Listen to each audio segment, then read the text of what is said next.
Pero bueno, es un placer poder compartir espacio con personas que estén interesadas por la cultura, más en unos tiempos donde ahora mismo estamos viendo, ¿no?, la fragilidad, no tanto del sector, que también, sino de nuestra fragilidad ante las instituciones, ¿no?, y lo que supone nuestra práctica en las vidas de los demás.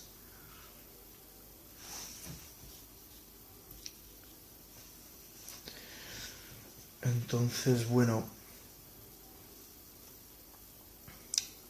vamos a esperar un poco y comenzamos, si os parece bien. Básicamente lo que haré es, pues, hablaros un poco del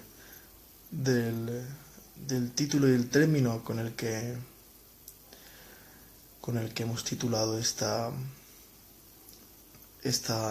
encuentro, y sobre eso pues ir contándoos un poco, y si queréis preguntar cualquier cosa pues también es posible, ¿no?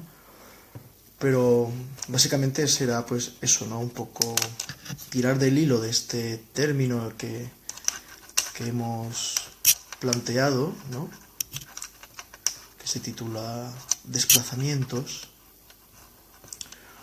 un término que yo utilizaba muchísimo cuando trabajé con un bailaor que os recomiendo muchísimo, que se llama Juan Carlos Lérida, un bailaor que pues lleva muchísimos años experimentando con el flamenco, pero no solamente con el flamenco de una forma estética, sino también filosófica. Entiende que el flamenco es una plataforma para hablar de otras cuestiones, y bueno, en esos primeros encuentros que yo tuve con él siempre le escuchaba plantear pues la experimentación desde el desplazamiento, ¿no?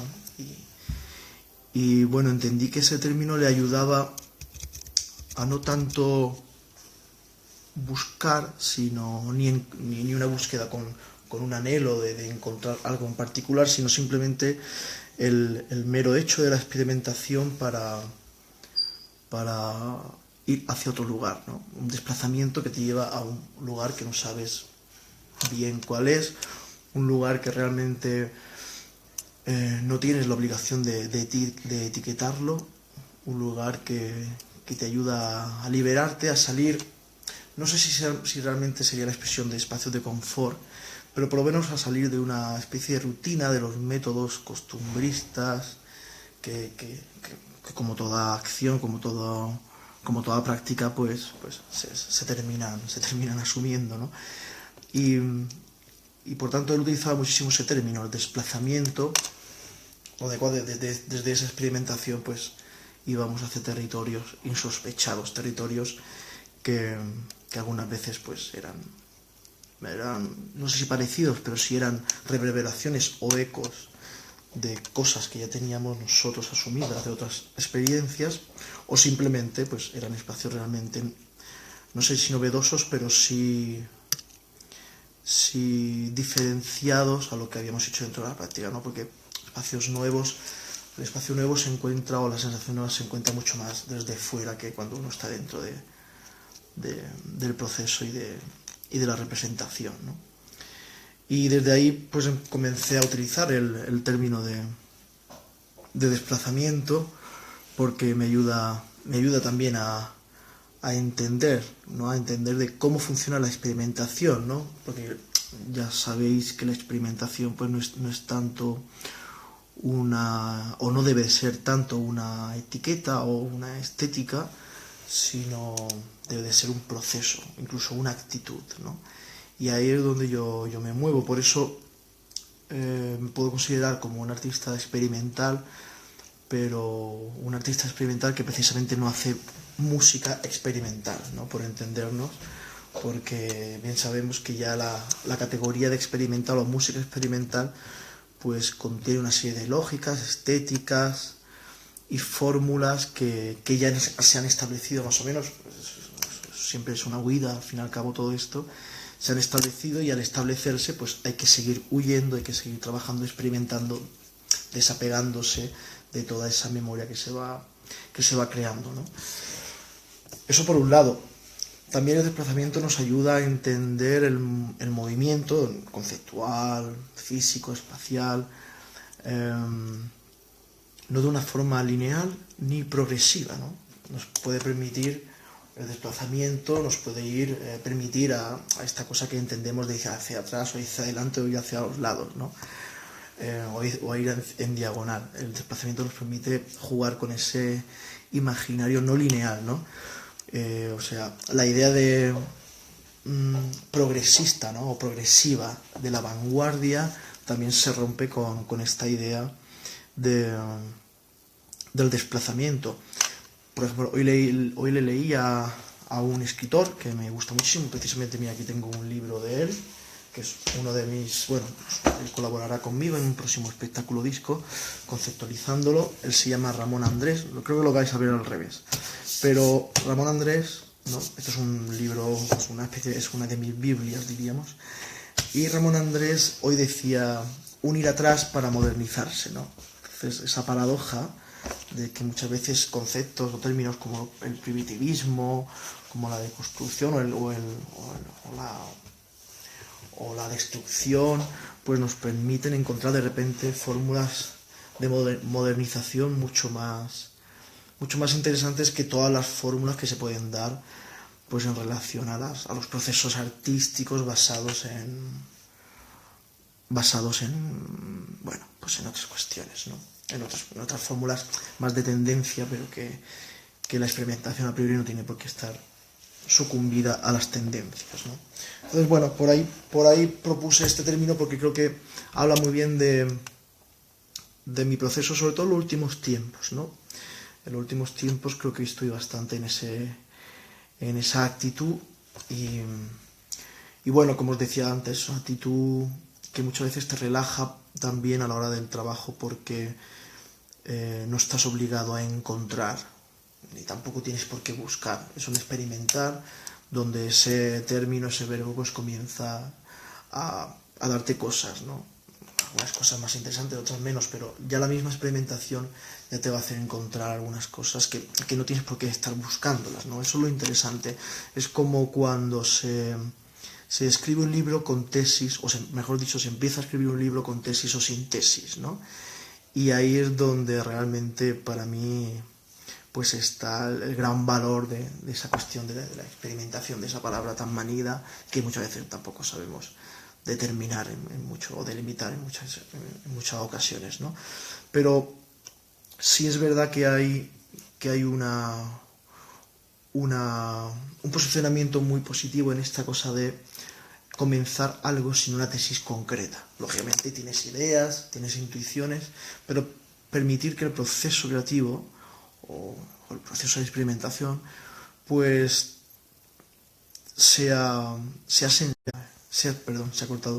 sensible a que te ayude a poder incluso cambiar tus primeras ideas, a cambiar perfectamente tus intuiciones, ¿no? Esto lo recuerdo al maestro, el escritor y pensador y filósofo y profesor Antonio Escotado, que decía que sus libros, o la mayoría de sus libros, que él decía que los últimos libros sobre todo que ha escrito, son libros que no tenían tesis, tenían una idea y sobre esa idea él experimentaba, experimentaba en el sentido de que buscaba información, se informaba muy bien y que no tenía ningún tipo de problema en reescribir el libro cuantas veces fuese si alguna información revocaba alguna de las ideas que él tenía ya como sabidas y como planteadas como tesis, ¿no? del proyecto. Y me siento muy reflejado en ese análisis, ¿no? En esa lectura que hace Antonio Escotado, porque de repente cada vez estoy más ahí, no tengo ningún tipo de problema pues como solemos decir, de matar al padre, ¿no? Que o de romper tu castillo de cristal. Es difícil porque llevas años trabajando sobre una idea que intuyes que puede llevarte a un territorio y de repente el proceso pues te está diciendo constantemente que no. Y tomar esa decisión es algo bueno que te enseña eso, te enseña el entender que no tienes ningún tipo de centro, que el desplazamiento es tu naturaleza en ese espacio de la experimentación y por lo tanto no tienes por qué temer de ir a un sitio a otro, porque eso no tener la cosa clara, sino todo lo contrario, ¿no?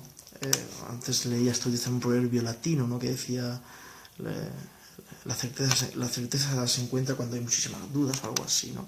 Y ahí es donde realmente estoy respirando en los últimos tiempos, y yo creo que es lo más interesante, es también para entender una práctica radical, una práctica que te permita entrar en espacios, en sensaciones y en experiencias, pues claro, pues que van a la raíz del ser, ¿no? Más allá de la radicalidad entendida como algo transgresor o rebelde, ¿no? No es tanto eso, aunque ir a la raíz del ser para mí es lo más rebelde que uno puede hacer realmente, pero para eso tiene que no tiene que tener miedo a traicionarse constantemente. Traición aquí en un término, una palabra en sentido positivo.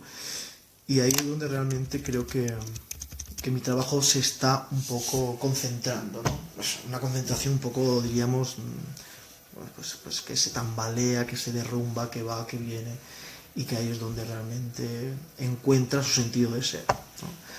Ahí es donde encuentro el porqué de mi práctica, porque más allá de eso, pues lógicamente está conectada con mi vida personal, y ahí es donde creo que toma esta cosa del ser pues otra dimensión, ¿no? Y ahí es donde realmente creo que es donde animo siempre, ¿no? Que la práctica artística del arte no simplemente sea una representación de la cosa, porque muchas veces el arte no tiene por qué representar nada de la realidad, ni mucho menos, sino el arte también nos provisiona, nos da la oportunidad de crear otras realidades, ¿no? Y en eso estamos, crear otras realidades.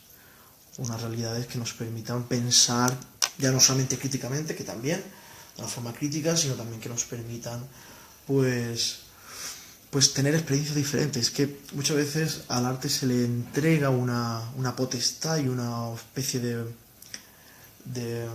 deber en estar creando constantemente espacio crítico, reflexivo, pero muchas veces el arte también está simple y complejamente hablando, para crear experiencias diferentes. Ya con eso creo que hacemos un trabajo pues cercano a esto que podemos entender por lo transgresor, ¿no? Por la transgresión. Y ahí es donde realmente creo que podemos tener pues esta cosa de un espacio relevante en lo que supone las vidas del prójimo, ¿no? Como diría aquel. Y bueno, pues básicamente por todo esto he ido eligiendo ese término, el desplazamiento. También el desplazamiento pues, se podría conectar, lógicamente, se puede conectar por esta cosa que entendemos por los procesos creativos, esta grandilocuencia, ¿no? de los ritos, ¿no? y de la transición de la cosa. Pero también el desplazarse es una cosa bastante cotidiana, ¿no? Se lo podemos encontrar en muchísimas labores, ¿no? Yo que sé, a mí me gusta la gastronomía, por ejemplo, pues en la gastronomía se ve muchísimo, es un espacio de experimentación, pero también muy arraigado a la costumbre, no tanto a la tradición, pero sí a la costumbre, pero sobre todo a la experimentación, como el mundo de las drogas, o como el mundo del sexo, ¿no? Y ahí es donde creo que también se puede conectar, no solamente conectarlo al sentido del rito artístico, que muchas veces le damos una grandilocuencia que no es que se merezca o no se merezca, simplemente pues que muchas veces no la tiene o no la tiene en relación con otros, pues con otras formas de rito, de representación o de experiencias, ¿no? Y ahí es donde también me gustaría siempre conectar. Por eso hoy en día es muy difícil ya hablar de arte y baja cultura, es muy difícil hablar de la separación entre arte y vida, ¿no? Que planteaba John Cage, ya cada vez más difícil. Lógicamente que en el arte no es la vida, porque como he dicho anteriormente, pues te da la posibilidad de un espacio diferente, ¿no? Como decía Angélica Lidl, dice, el arte me permite, o el escenario, la escena me permite asesinar todo lo que yo quiero, me permite morir todas las veces que yo quiera, me permite resucitar y me permite mil cosas que lógicamente en la vida real, por diferentes cuestiones morales, legales, etcétera, no podemos llevar a cabo, ¿no? Pero sí es verdad que hay un flujo de información y de actitudes que muchas veces se representan. Yo no soy... algunas veces sí he trabajado más desde el realismo, ¿no? Incluso desde el realismo sucio, pero últimamente estoy más con esa posibilidad de tener un espacio, diríamos, diferente al que me puede dar la cotidianidad. O tal vez, yo que soy artista y que bueno, trabajo en el escenario mucho, tal vez la cotidianidad sea el espacio que me da el arte, y el espacio que me da la supuesta cotidianidad pues es un espacio lógicamente de sorpresa, que es muchas veces como lo vivo, ¿no? Un espacio de sorpresa, de interrogante, cuando termino los viajes, algo de esa burbuja que es más grande incluso que mi vida real, o la vida cotidiana, o la vida del día a día, como se suele decir, ¿no? Pero en eso me muevo, y sobre todo eso, movimiento, ¿no? Debe de ser, yo la práctica artística la entiendo siempre como un constante movimiento, pero no por una obligación de estar experimentando constantemente, no tanto eso, sino simplemente es una idea de tener. Hola Ariadna, bueno, no sé si te llamas Ariadna, pero bueno, de Ariadna. Referentes tengo muchísimos, porque claro, no solamente me baso en la música o en lo sonoro, sino también me baso mucho más en la literatura últimamente que en el sonido, ¿no? Y también, lógicamente, las artes escénicas las trabajo, pero aparte también mis proyectos intento llevar parte de ese aprendizaje. Y por supuesto en la pintura me baso mucho. Si hago un espectáculo escénico, lógicamente la pintura y las películas son un espacio mucho más referencial que el sonido muchas veces, ¿no? Y la literatura yo creo que es la que une a todas las disciplinas, la literatura, la poesía, el ensayo. Creo que ahí es donde realmente sí encuentro más referentes que me puedan atravesar y me puedan desplazar a un territorio que antes no me llevaba. Y sobre todo porque la literatura me hace pensar. Sobre todo la literatura es un espacio que te da más espacio, te invita más a pensar que las artes, que la pintura o que la música, sobre todo, ¿no? La música yo creo que es uno de los espacios donde menos se puede pensar, sí, y para mí es muy importante, ¿no? Esta cosa del pensar, de reflexionar, del entender o no entender, y del divagar, todo eso para mí es muy importante. Pero sí creo que en literatura pues podría decirte muchísimos referentes, sobre todo porque no tengo referentes como estáticos, tengo referentes que van cambiando dependiendo, lógicamente, de lo que esté trabajando en ese momento. Un libro para descubrir a Ernesto Cardenal. Pues bueno, Ernesto Cardenal tiene una obra, pues claro, gigantesca, vive muchos años, escribe muchísimo. Para engancharte y para que no sea pesado, ¿no? Pues yo creo que su primer libro, Epigramas, es un libro precioso, poemas cortos que hablan de amor, aún no era cura, y es precioso, es un libro precioso, pero creo que su gran libro es Cántico Cósmico. Ahí es donde realmente creo que Ernesto Cardenal pues llega a la cumbre, a lo sublime, ¿no? Y es una de mis otras Biblias que constantemente estoy yendo a ella, y es la que me ayuda, ¿no? Muchas veces a encontrar más interrogantes. David, ¿qué sería encontrar la ley del ser de la que hablaba? Pues muy buena pregunta. Hay diferentes fórmulas, yo creo que casi eternas, ¿no? Dependiendo de tu cultura, dependiendo de tu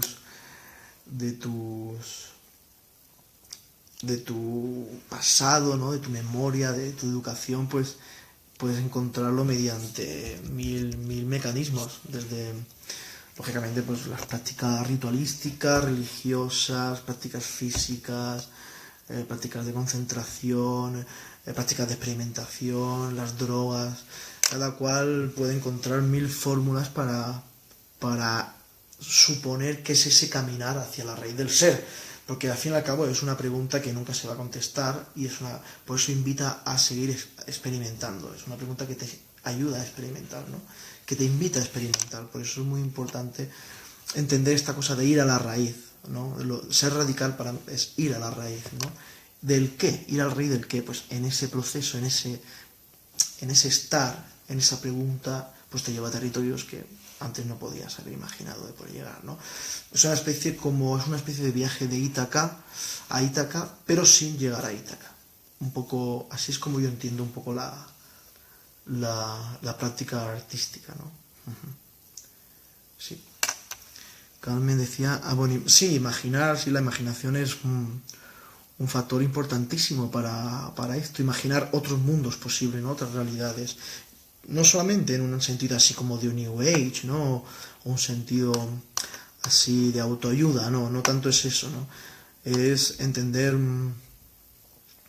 que la imaginación es otra realidad, y como otra realidad, como el mundo de los sueños, que tanto se ha escrito y se ha estudiado, o como tantos otros, son pertenecientes, o si leéis sobre la locura, ¿no? Que tanto yo ayer leía y hoy seguiré leyendo un libro que se llama Sobre la locura de hola Rita, sobre la locura de Fernando Colina, que para mí es un psiquiatra de lo mejor, y aparte escribe genial, os lo recomiendo mil. Pues si os metéis en ese mundo, pues también entendéis que los locos, esquizofrénicos y otras realidades, otras enfermedades, pues tienen un sentido de lo que estamos hablando, bueno, muy, muy desarrollado, ¿no? Y bueno, ahí Fernando Colina desarrolla muchísimo lo que es la idea de la voz de los locos, la voz imaginaria, ¿no? De la que yo ahora estoy terminando un libro que saldrá dentro de poco, y en un apartado que hablo de la voz, pues desarrollo pues todas las experimentaciones que he hecho sobre la voz, pero sobre todo el que más me interesa en los últimos tiempos es la voz imaginaria, ¿no? Esta voz que solamente uno puede escuchar, que también podía entroncar con la voz de Dios, ¿no? Ahí es donde estaría el quid de la cuestión, que también puede ser el ser, como decíamos antes. Sí, la memoria olvido.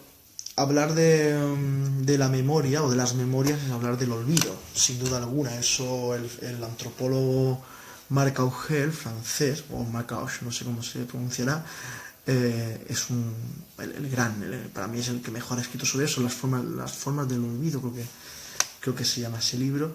Y yo estoy escribiendo ahora, cuando termine este libro flamenco que os he dicho, que es un librito pequeño, y que hoy, ahora después de hablar con vosotros, pues continuaré rematando, escribiré unas memorias, o unas inmemorias, unas desmemorias, un inmemorial, ¿no? Y estoy leyendo muchísimo sobre qué supone la memoria y qué supone la memoria como olvido. Aparte, yo siempre, me cuesta muchísimo recordar parte de mi vida por diferentes cuestiones, y siempre son, pues como Marc Augé contaba, ¿no? Estas ideas fantasmagóricas, estas imágenes fantasmagóricas que de repente te poseen y no sabes ni por qué ni cómo, pero están ahí, recuerdos que muchas veces no sabes por qué están, pero que tienen que tener una importancia, porque si están en tu ser es porque ocupan un espacio, ¿no? Y desde ahí es como a mí me gusta leer o entender la concepción de la memoria y del olvido, ¿no?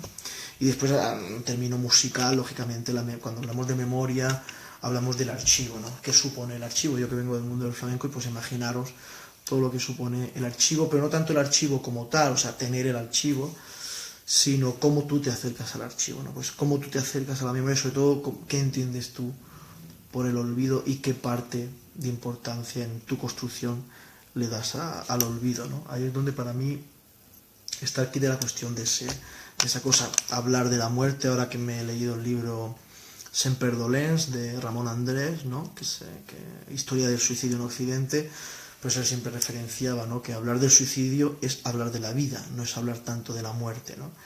Y hablar de la memoria es hablar del olvido, y así voy a hablar del desamor, es hablar del amor, ¿no? Y bueno, así podríamos hablar del miedo, es hablar de la liberación, ¿no?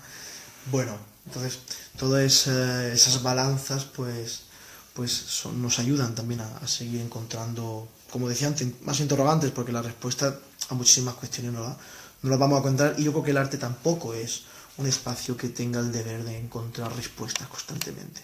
No es el cometido.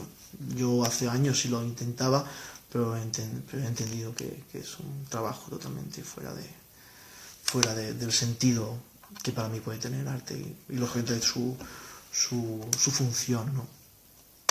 Pero bueno, no sé si me queréis preguntar algo más.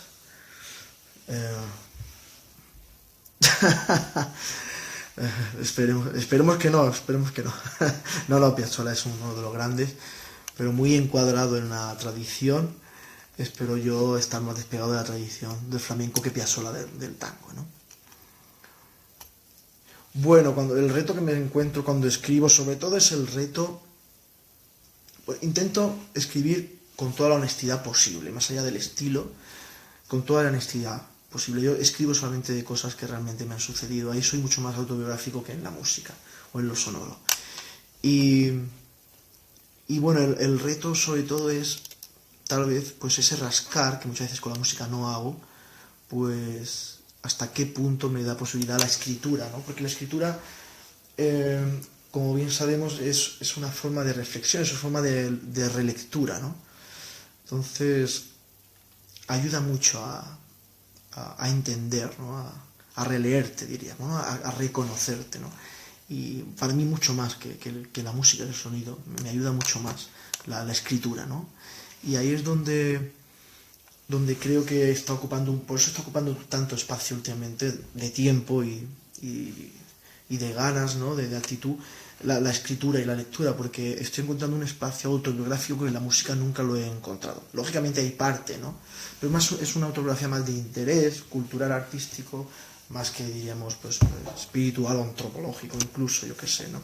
Personal, pero ahí es donde creo que la escritura tiene un gran valor para mí.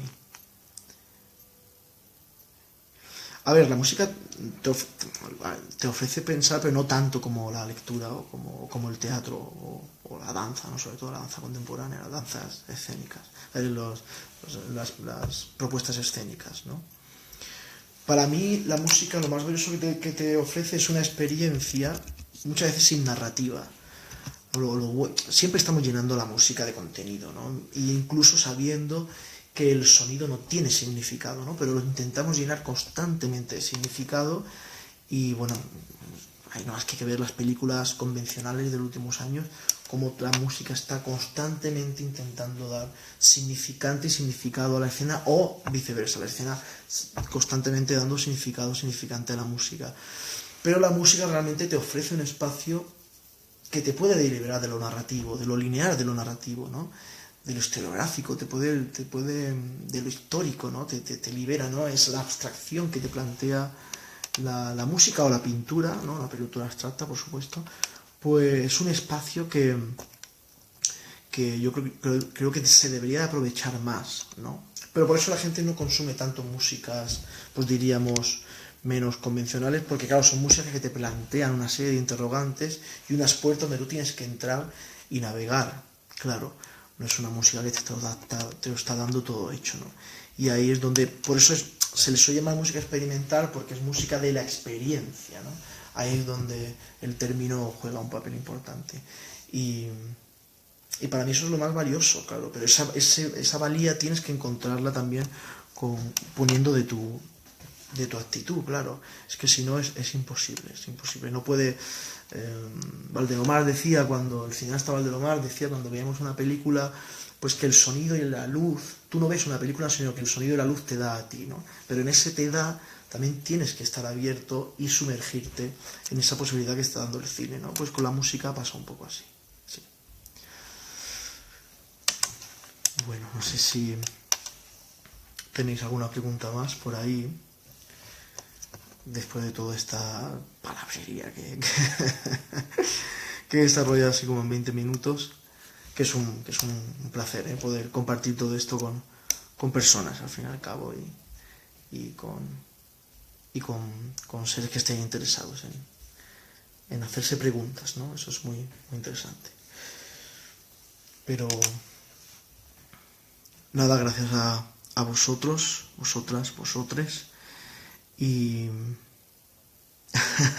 espero que haya sido de agrado las explicaciones y nada, de nuevo dar las gracias a la plataforma por su iniciativa y por ser creyentes, ¿no? Que al fin y al cabo la cultura es eso, es una creencia más. Pues nada, me despido y nada, un placer que sigáis disfrutando del vivir y no teniendo una vida, como decía aquel, ¿vale? Un placer. Adiós.